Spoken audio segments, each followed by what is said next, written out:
Finish what you were saying. Well, I mean, when it's late at night, it's like, what am I going to do? Get a flashlight and sit on a balcony and wake everybody up? Or am I going to sit in a bathroom that has no place for a chair to go?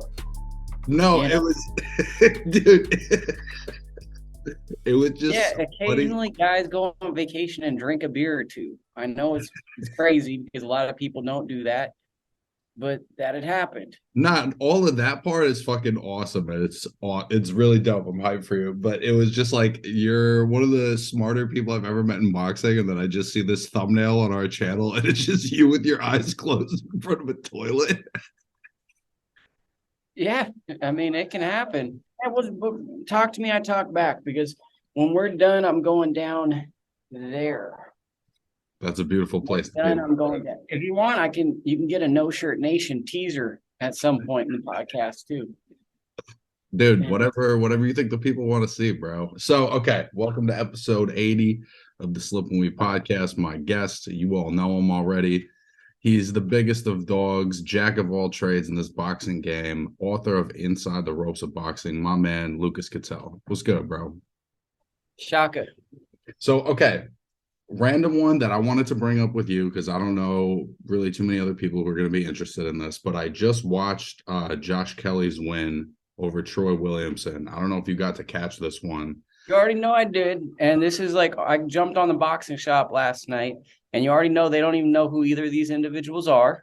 So understood, but I think it was a very impressive win for Josh Kelly, to be honest. I know we've talked about him before, and it's been tough to figure out kind of where he sits as far as what level he's at, but I've always thought he's a very talented guy, and I think at a minimum he could be like a Jorge Linares kind of guy. At a maximum, I think the way he fights with his hands down and moves, he could be a Sergio Martinez kind of guy, but we're still figuring that out. Where do you see Josh Kelly at this moment? I mean, he feels like a guy to me. He lost to David Avanesyan, which that kind of scares me about this Bud Crawford fight, because I think Josh Kelly's a lot better than people think he is, which means this Crawford fight is a lot more dangerous than people think it is. And I think Crawford's going to go into this fight with something to prove, which is probably the worst thing you can do against a dangerous opponent. I still think Crawford wins, but I'm not answering the question you want me to answer. I think Josh Kelly, to me, always felt like the better fighter between him and Josh Taylor. And that aged really badly when Taylor went on his run. But I do think that Kelly's going to have a lot more longevity than Taylor, because when I watched him, it felt like when he got his bearings in the pro style, he had a style where he could fight for 5 to 10 years. I don't know if he could ever reach the heights of Josh Taylor, but his fighting style felt more sustainable than Josh Taylor's, where there's a lot of physicality. There's a lot of miles being put on the odometer to get wins against high-level opponents. I feel like Josh Kelly, he basically beat a high-level opponent, a domestic guy, Troy Williamson, and he didn't really take any damage in this fight. And that's the type of guy where it's like he can go a couple of years and take very limited damage. Listen, bro, Troy Williamson's not a bum, bro. Like this is a guy that beat the Cheese Man, Ted Cheeseman, has a win over Kieran Conway. There's some good, British, European wins on that resume. And it wasn't for me just that Kelly won the fight that surprised me. It was that he straight up like schooled him, embarrassed him. If you looked up schooled in the dictionary, you could put this fight. And I just felt like his offense was so sharp. Now, here's the thing. There's a lot of things that he does that you wouldn't want to teach a fighter to do. But in a lot of ways, he has the athleticism to get away with it. And I feel like unless you're a really physical guy, he's going to be a tough guy to deal with. But I think that the key thing you hit on is Josh Kelly knows who he is as a fighter. So he knows, like, okay, sure, you wouldn't teach that as textbook boxing, but it works for him. And probably trying to teach him some textbook things would screw him up. He's a more dangerous fighter doing some unorthodox movements. And we've seen his kryptonite is guys who are just physically stronger than him, who are willing to walk through and take big punches to win the war of attrition. Those are the guys that we still have unanswered questions for. But I think that Kelly, when he gets his spot, is probably going to be a top 10 guy in the division for a while. There was a lot of what he was doing, bro, with the hands down and the upper body movement. I was like, yo, this guy looks a lot like Sergio Martinez. He's not as active. He's more of a pot shot, and I felt like at 154, bro, he's got a little more pop. There's a little more snap in what he's doing. I mean, he's never going to be a guy that we think of as like the puncher of a division. But if he fights the guys below the top tier, he's probably going to stop them. I think that what gets him to the dance is just being awkward, unpredictable. I mean, to me, guys' comparisons, he reminds me a bit of Sergio Mora in the fact that he knows how to move and knows how to be strategic in winning fights. I think Sergio is a different caliber. I think Sergio is a fringe Hall of Famer. I think Sergio Martinez, the athleticism is there, but I don't think the ring IQ is the same as Sergio, because Sergio really had a high ring IQ with the athleticism. So we got to see where he develops as a fighter in terms of his fight IQ, because he has the athletic gifts. Now we have to see him how does he win fights without having to expend too much energy as he will in championship bouts. He also has the athletic skill defensively, which is easy to confuse with ring IQ. Like if you're talking about how you dodge an individual punch, the kid's difficult to catch clean. You know what I'm saying? But as far as how he thinks his way through a fight, that's a different thing. I guess what I'm wondering, in your opinion, where do you view the Avanesyan loss as like, listen, he's a young guy coming up and he took a tough fight and that's what happens, or is there some kind of flaw in him that you see that's keeping him from being elite? I mean, to me personally, I feel like physical guys are going to be an issue for him. But, I mean, I think Avanesyan beats Conor Benn. Like, I think Avanesyan is in that tier right below the best guys at welterweight. So, I mean, I think there is a potential that he just fought a really good fighter or too soon in his career, and they assumed that the guy wasn't as good as he is. That's sort of how I interpret it too. Again, I look at, he could be like an Elvis Rodriguez, Robesi Ramirez. Sometimes you take one along the way, particularly when you step up in competition the way these guys are. And just in context, I thought it was a nice win for Kelly. Obviously, Tyson Fury beat up Derek Chisora for 10 rounds. Not that we care a lot about this fight specifically. I guess I'm wondering, skip this fight. Like, we don't have to talk. Like, there's no need. Let's just get into the WWF stuff. Yeah. So let's keep it simple. What do you rather see? You rather see Fury Joyce? Or you rather see Fury Usyk? Just Fury in a fight with one of those guys. I don't really care. I just don't want to see him in with White and Chisoras, because we know when he fights guys that have a very low ring IQ and are physically strong, it only ends one way, and those guys get knocked out or stopped. It's just, we don't need to see what that fight looks like. I get that the British public is very easy to trick. They're like, oh man, this guy's talking a big game. And it's like, oh yeah, but you forget they're not talented. Dillian White, he fought nobody. His biggest win was Joe Parker when there was a head clash. Oh yeah, he's going to win on toughness. That works against a guy like Fury. So I want to see him in with a world-class fighter, because I truly think that Tyson Fury is one of the 5 best heavyweights ever. I think he's the best heavyweight we've had since Lennox Lewis, probably. I think he's better than Klitschko. And he basically brought back the heavyweight division.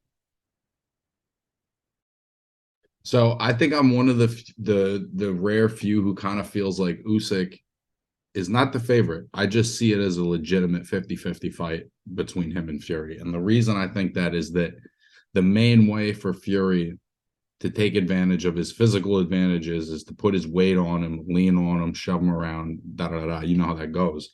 The difference between Usyk and somebody like Deontay Wilder or somebody, like Otto Wallin, is Usyk is not going to stand there or be there to be muscled around or to be shoved on the ropes. He's a guy who's in motion. What are your thoughts on that? And how do you think that Tyson Fury would be able to use his size in the same way against Usyk? I mean, it's an interesting equation. I just think Fury's too big. I think that Usyk's very talented. But the Usyk that fought Joshua could have lost that fight to Joshua. Joshua just fought a terrible fight. And I feel like if that Usyk fights Fury, he doesn't beat Fury because Fury doesn't make those mistakes Joshua does. And Fury's bigger than Joshua and smarter and more talented. So I think that a lot of Usyk is a tremendous fighter, but we also got to remember Joshua is one of the most overrated fighters in the last 20 years too. So this is kind of like a moment for Fury to become an all-time great, and he doesn't necessarily have to fight someone. Not to say Usyk isn't an all-time great, but he could become an all-time great by fighting a littler man that people might overvalue, and he might have a dramatic edge over.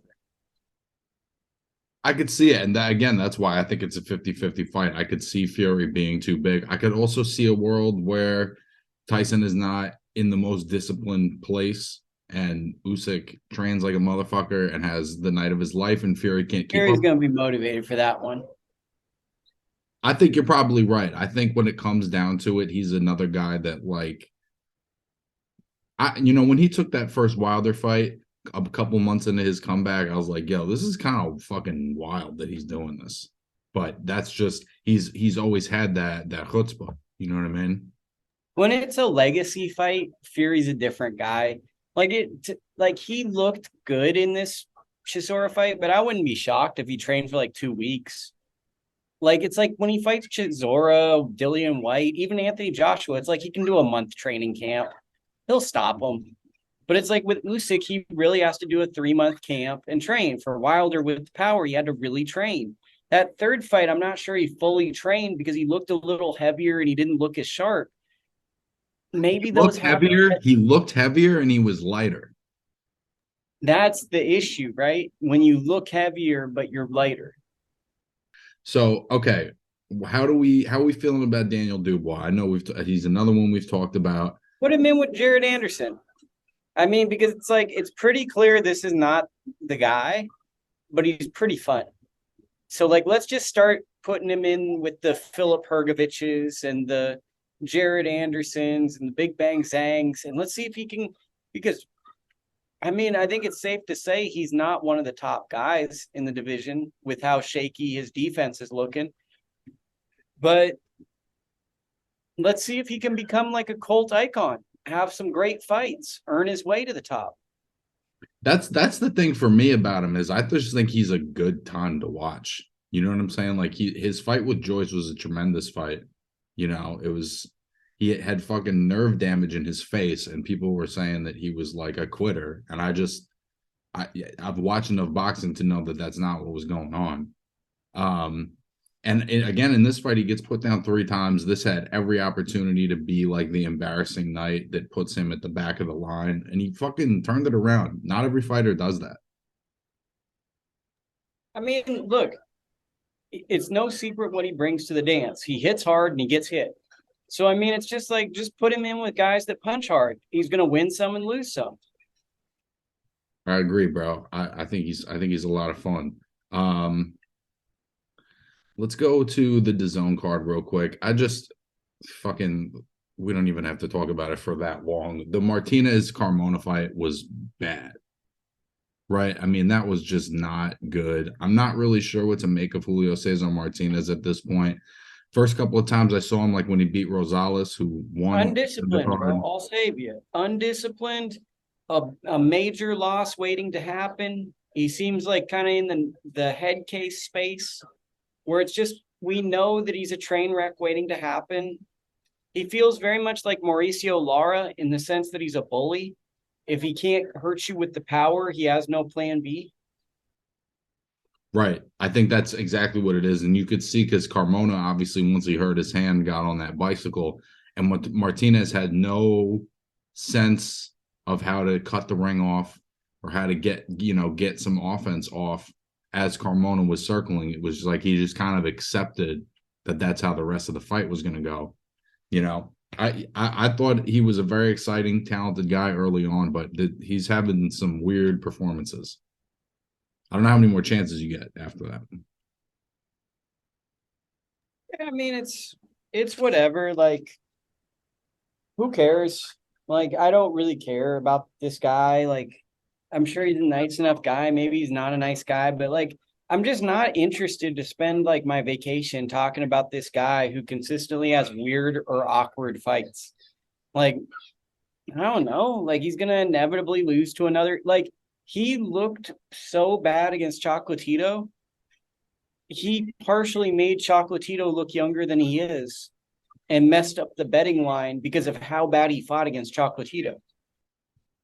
That's a fact, bro. So moving on to Chocolatito, I mean, we both kind of felt like he was the favorite going into this fight, and obviously Estrada getting it done in this third one. How did you feel about this one? I didn't feel like it was. I felt like it was a respectable third installment of this I trilogy. mean, my thoughts are weird on this one. Twofold. First off, it's weird that Chocolatito in history is going to go down as the better fighter more than likely, even though Estrada holds 2 wins over him. That's going to be kind of a weird anomaly. And two, um, these guys were so good in their primes that as older guys who have lost a step, they're still more entertaining than most fighters. But it kind of made me appreciate their primes because, like, when they were in their primes, they were so good. Yeah, They got the backing of major network television because they were generational talents. And to me, it was pretty clear they're not what they used to be, and they're still world-class fighters. And normally when we see guys that aren't what they used to be, it's like, oh man, it's so obvious they're shot. So I mean, that was my big takeaway was they're getting to the Lethal Weapon 4 stage. Like, if they do it again, brother, it's going to be like a buddy cop movie, you know? But this was like the not embarrassing trilogy. Wasn't embarrassing, wasn't great. It's like for the hardcore purist, it's probably fun, but it was like for me, like I was in and out of it. Like, I was like, okay, I'm watching around, I'd go back, but it was all right. I thought it was obvious that it took, certainly both of them, but more so Chocolatito, longer to get the engine turned over. And I feel like that's where, if you're a fighter that is a great fighter but no longer in your prime, you may not go from being the best in the world to getting knocked out every fight. It may just be that it takes longer for you to turn the engine over, like we Well, we saw saw this, Dakota. with It was Golovkin against Canelo versus Murata. Golovkin, right? Golovkin got going in like what, round 7? It's like this is a hallmark of great fighters when they're older. It's just like they think they're doing better than they are. I don't know if it's they think they're doing better than they are. I feel like it's almost that it takes longer to get into a rhythm. And then once you're in the rhythm, you start figuring out the fight. But I think just not being able to come out and be, 0 to 60 right at the beginning. Like, for me, Chocolatito didn't get going until the eighth, and he took over the back part of the fight. But the eighth round is late to get really started in a fight like this. Yeah, I mean it's some guys in their 30s, bro, and they're fighting in a division where people don't typically fight in their 30s. It's lower weights, so I mean, like we're holding them to some gold standard where most people are done at this age. Do you think they both continue on? I mean, they're both pretty done. I think Estrada is going to probably try to go for maybe like the winner of Franco Ioka to be like the best flyweight of the era. But I mean, what do they really have besides getting beat by the young guys? Like, that's really all they have to look forward to is just when like a somewhat dominant young, like a Juto Nakatani is very competitive with both of these guys in his prime. So one thing I had seen online was a picture of Estrada and Nonito Donaire, and essentially Donaire saying that that's a fight he'd be interested in. I have no idea if Nonito could get down to 115 pounds, but if he could, I feel like that would still be a very fascinating matchup. For sure. And that would be a great opportunity for Estrada because Estrada is the biggest name in that division right now, outside of Chocolatito. And he can't just fight Chocolatito 5 times. He has to have a whole other career besides fighting this fight.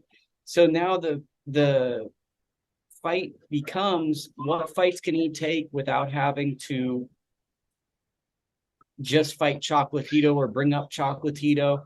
So, I mean, Donaire, Franco, Ioka, 2 or 3 fights. Chocolatito, if he does a send-off, wave to him by. I mean, they've had good careers, bro. What do you want to see next from Diego Pacheco? I would like to see him in with like a top 25 opponent, like a British, put him in with a Zach Parker type guy, like one of these guys people say are really good, and then the American guy beats him. So like one of those type of guys. I think he's certainly ready for a higher level of opponent than the one he was in with. But wasn't the reason the opponent that he was fighting for this fight wasn't high level because his previous opponent pulled out? So this was a late notice sub where he just was trying to get a fight. That's possible. I could have missed that. I didn't hear that though. What it seemed like to me was, I mean, I looked up who Luna had fought, and he's been in with some tough guys, and it's like, you know, obviously I know Diego's still a very young fighter, so it's a delicate situation to be in, but I it seemed like a mismatch to me. I think he's probably ready for like even like a Carlos. Ready for some fights, bro. He's ready to take some 50-50 fights. Him and David Morrell is the future. But I mean, that fight's a ways away. But I mean, he's ready for like, give him a Liorna. Who's the Richards that's at super middleweight? Lerone Richard. That's a fight for Diego Pacheco, right? We could get that. We could get Carlos Gondora versus Diego Pacheco. Like that tier of opponent is really, he's not far away from that. Or even like a Jose Uzcategui. Like I feel like there's guys in that second or third tier down that you can definitely handle. Like Vladimir Shishkin, who's fighting Uzcategui. I mean, Diego Pacheco to me is looking so good. He should fight a fighter that we've heard of. We got to talk about Josh Warrington and Luis Alberto Lopez. I mean, Lopez is going to knock him out, bro. I think we both, I think we both feel similarly about this. It's so hard for me to know where Josh Warrington is at because, you know, the Lara fights were so rough, but then he gets a nice win over Kiko Martinez, who's been upsetting guys in the last couple of years. Yeah, but he's 45. Yeah. He's closer to my age than to Shakur Stevenson's. Yeah. No, I mean, I feel you, but he's still still beating Kiko's upsetting guys, but he's also upsetting guys who probably weren't going to win on the world level. Like Kiko's that barometer where it's like you're going to be in Britain for your whole career. People over here will like it, but you know, and it's like Warrington beat him, and Warrington had a really hard fight with him. People didn't watch the fight, you know, it was back and forth. Lopez, he kind of beat him up, bro. He kind of beat him up. He got hit with some shots, bro. And it's like Luis Alberto Lopez to me is a better Mauricio Lara. This is a top 5 featherweight. So it's like, I think Warrington's going to get stopped in 6 or 7 rounds. Warrington's a weird guy where he's been around for a while, but he hasn't had that many big fights. And it's been, everything's been so spaced out. Like, I don't even remember what his claim is. The Frampton win was huge, and he beat Scott Quigg. So he had that fantastic year where it's Quigg Frampton. It's like he had a breakout year like Josh Taylor, where you could arguably say he was the best fighter in the world. His bounce back to that year was getting knocked out by Mauricio Lara. Yeah. And then since that knockout, it's basically been extremely infrequent. And that's where we're at. And it really feels like, in my opinion, he's kind of taken too much damage. And his way of compensating for that is let me overtrain. Yeah. And I think that's got to be a piece of why his punch resistance has been so sketchy in the Lara fights. And I think there was even, like you said, I mean, I felt like he kind of dogged Kiko, but there was a couple times where he got caught and I could see it made him uncomfortable. Yeah, I mean, it's like, he started out this fight as a 7-1 favorite over Luis Alberto Lopez, and I don't really see a way he wins this unless he's on his feet. 7-1 favorite. He was a 7-1 favorite. Now he's a 2-1 favorite. That's how much the line shifted. But he started out as a 7-1 favorite. I wish I could have laid money on this. I mean, that's clearly just that has to be just fans in the UK and in England that just are not familiar with Lopez at all. Or his popularity, but to me, this is Luis Alberto Lopez. He's got some world-class wins, and I think he's going to be fighting Robisi next year. And I think that's a really good fight. I think that's a great fight, and I've been kind of waiting for him to get this moment because obviously getting the wins over Gabe Flores and Andy Vences, like those are two high quality wins. And then the next fight I see he's on Gabe's undercard. I was like, well, that doesn't seem right. And I've been waiting for him to kind of get this moment. I'm glad that it's coming because it's also, I feel like it's a fight that's extremely winnable for him. I mean, this is the best chance for him to win a world title. Yeah, and to win a title at a weight class that doesn't have too much going on right now. I mean, there's a couple, it's like every weight class, right? Where there are like a handful of interesting fights that could get made. You could make, Brandon Figueroa and Emmanuel Navarrete. It's boxing, so I don't know when any of this shit is. Navarrete is at 30 now. Is he really? He's at 30. He's fighting Valdez for a belt in February. That's right. I think I saw that. I love that fight, actually. But I mean, here's the thing about Lopez, right? You got Brandon Figueroa, you got Robisi, you got Emmanuel Navarrete, you got Valdez. Realistically, this guy could fight all of those guys. And if he wins a couple, he becomes a Mexican legend. Right. He's already had he's won enough of these kinds of fights where they stop being upsets at a certain point. Like he beat Isaac Lowe. Like he beat Isaac Lowe in the UK in his last fight, I want to say. And it wasn't even really shocking to most people. Right. I mean, he's definitely a guy, like I said, if you come in as the B-side enough times and you upset guys, whether they're undefeated or not, just if you're upsetting guys, there comes a time where you stop being the one upsetting. You know what I'm saying? And I think he's coming to that point. And even somebody like Lee Wood, I feel like he could really hurt Lee Wood. Well, I think the weirdest thing is Lee Wood is probably like Matchroom's probably best homegrown talent, and they don't show him any love. Like, it's like this guy's coming off 2 upset wins, really can fight, has a good story, and it's like, well, let's put all of our money into Joshua, Connor Ben, and Katie Taylor. They can fight, but it really feels like you have something with Lee Wood. He's a capital G guy in a division that's kind of void of a guy. Like, you got Robisi there, you got Warrington, maybe Lopez, but there really isn't a face of this division. And it's kind of strange to me that Lee Wood's kind of on the back burner of their business plans. Well, I know he was going to fight Lara and then he got injured, but I agree with what you're saying. And also some of the guys like Navarrete and Ray Vargas, they're moving up and moving out of the division. Gary Russell losing, I think, created that void where there is no guy anymore. Leo Santa Cruz not retired. Doesn't fight, really. Yeah, he's not retired, but he's not in the mix, so it's tough to know who's really even eligible at this point for a big fight at featherweight. I mean, this is a division where it's waiting for someone to basically fight 3 times a year and say, I run this division, and take on some guys. Yeah. Another guy that's in this division that's fighting the same weekend, Mickey Conlon fighting, what's this guy's name? Kareem Garifi? I mean, this is just a UD10 or UD12. 100%. But Conlon's going to get a win, and hopefully we see him back next year in a fight against like one of these guys, maybe Lopez, maybe Robisi, but like, like you can watch this fight if you're at home, and if you're doing other things, you can probably skip it.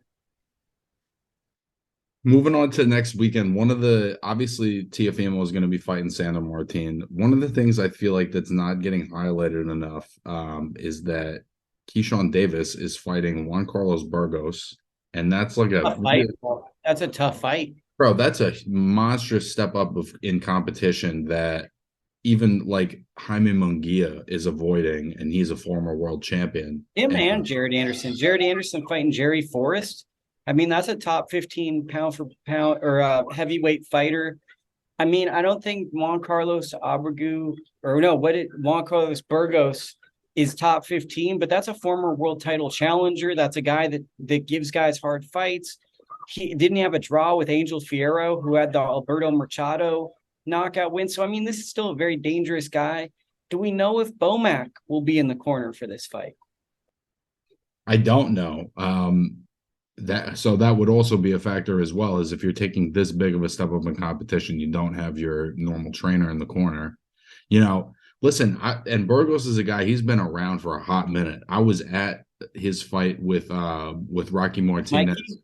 Yeah. Oh, Rocky. No, with Rocky Martinez. It was way back. It was on the undercard of Mikey and Orlando Salido. I remember Roman Rocky Gonzalez or Martinez. He was a fun fighter. Yeah, and Burgos and him fought to a draw. It was a hell of a fight. This was like 2012, 2013, so they were both kind of in their prime. And as you know, the last time I saw Burgos that I can remember was when he fought Xavier Martinez, and he gave him a hell of a fight. He was in his chest the whole time. Every round was close. So it's a whole different level. I'm very impressed with the matchmaking on this, and the fact that Keyshawn this early in his career is like, nah, let's fucking get in there. Well, I mean, it's safe to say if he wins this, he's going to be our prospect under 10 fights this year, because there's nobody that's fighting like him.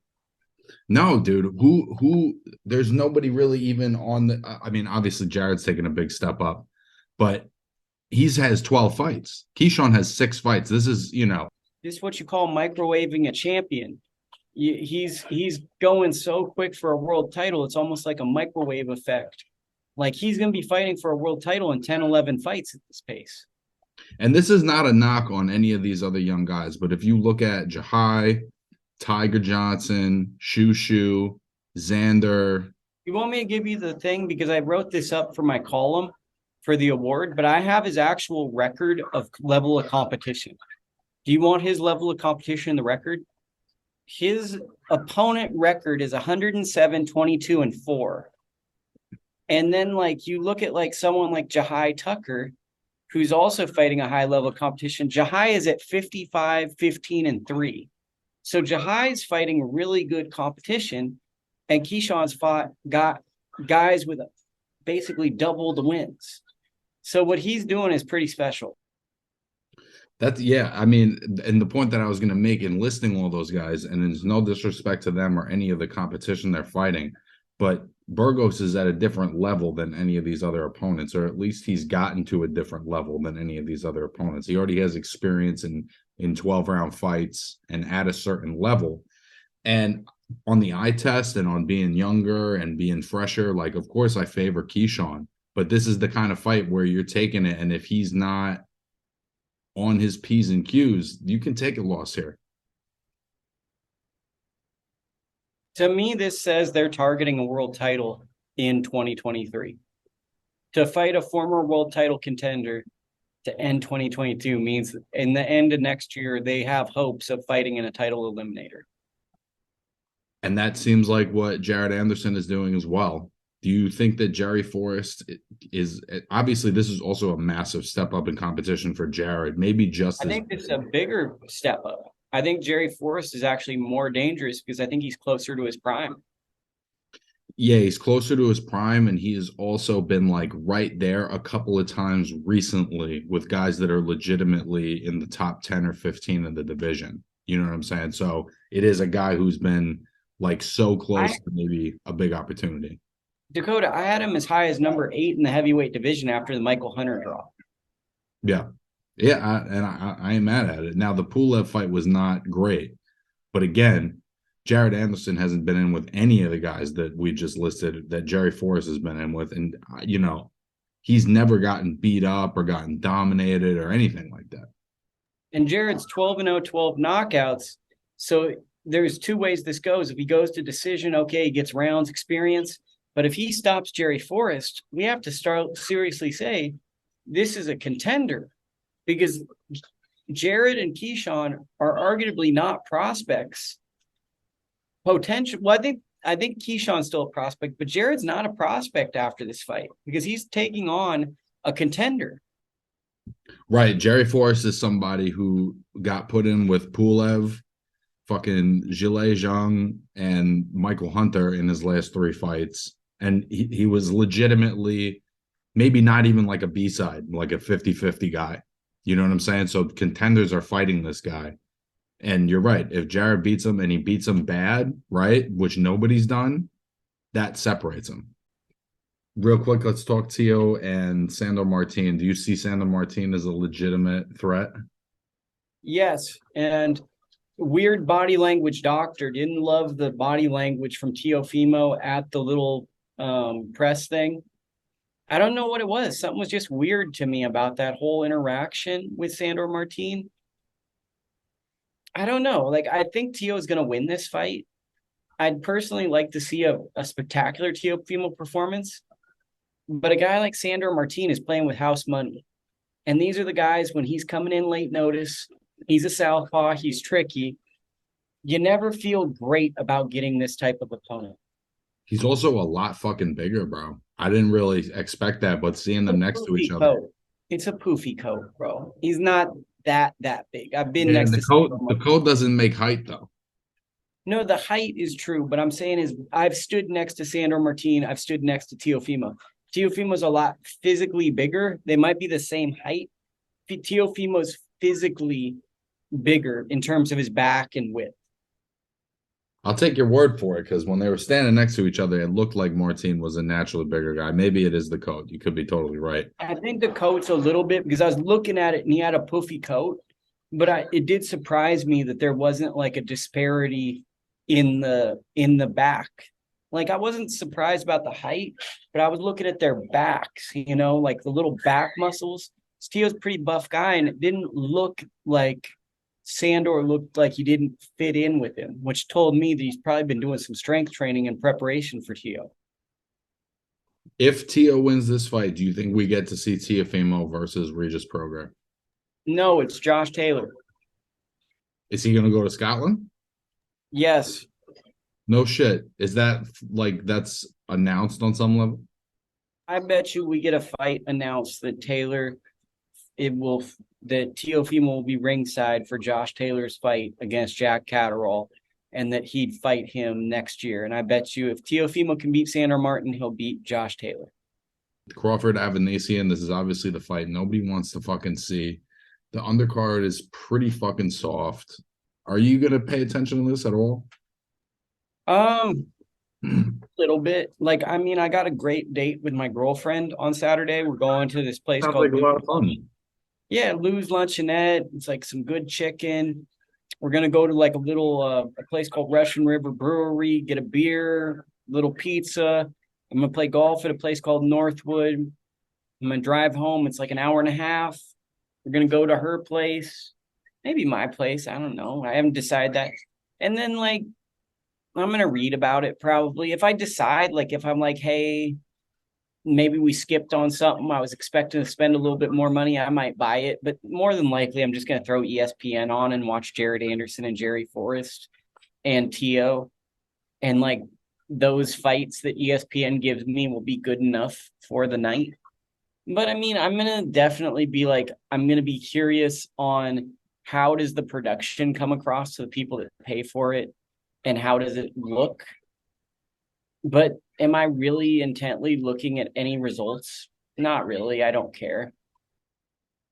Yeah, I'm having a hard time feeling anything but apathy about this fight, and I almost feel like I don't want to be that outlet, but it's like I'm not going to buy this fight because it's not the fight I want to see, and I think that's how we as fans kind of vote, and that's how we use our voice, you know what I'm saying, to some extent. I was going to say this. I'm writing an article for NY Fights. I think when I'm on the airplane tomorrow, I'm going to write this. It's called how Dwight Eisenhower had the industrial military complex. He gave this speech about how be careful about wars because they're so profitable. I think boxing has the pay-per-view industrial complex right now where fighters are seeing how much money they can make for pay-per-views, but they don't realize that now the burden comes on the fans. And like basically the speech that I hear every fighter that's on pay-per-view is, well, we should get paid a lot.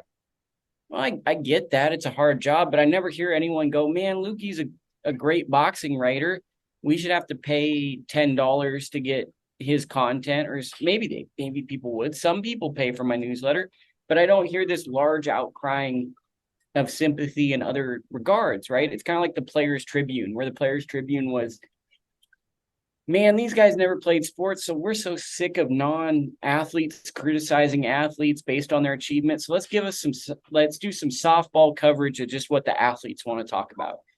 And I feel like pay-per-view, it's like if you push back or speak on the fans' behalf on like, man, there's too many paywalls for boxing, you're labeled as anti-fighter and you're a sport killer, when really it's just goofy. We shouldn't be asking one of the poorest sports in terms of financial stability. Our fan base is one of the poorer fan bases compared to other sports, and we're asking the most out of them financially, and it's just goofball. It's goofball, and it's the promoter propaganda of like constantly having like the choice of promoter being a factor in the fight, whereas I feel like if anything they should be almost, invisible. Like if when you go to a music festival, you aren't blasted with, promotional propaganda, at least for the people throwing the show. But when you go to a fight, there's, Top Rank everywhere. There's Matchroom everywhere. To me, like I said on the Boxing Shop, after Teofimo and Sandor Martin fight, like boxing's pretty much over for 2022 for me. I'm going to check in on the Frank Martin, Michelle Rivera fight. I'm probably not going to watch it live. It's a good fight, but there's a lot of stuff to do in December. There's also a local card by me that I'm probably going to go to, but I don't know if I have the freedom to have that. I don't like, we're dumbing down what a good fight is. Like Luis Ortiz versus Andy Ruiz was a pay-per-view fight. So now it's like, what is just a standalone regular fight? If that's the standard of a pay-per-view fight. Michelle Rivera versus Frank Martin is a good fight that creates a world contender. But it almost feels like a co-main event. I'm not mad that it's a main event because it gives them a time to shine and gives these two young fighters a moment. But what are we really doing here?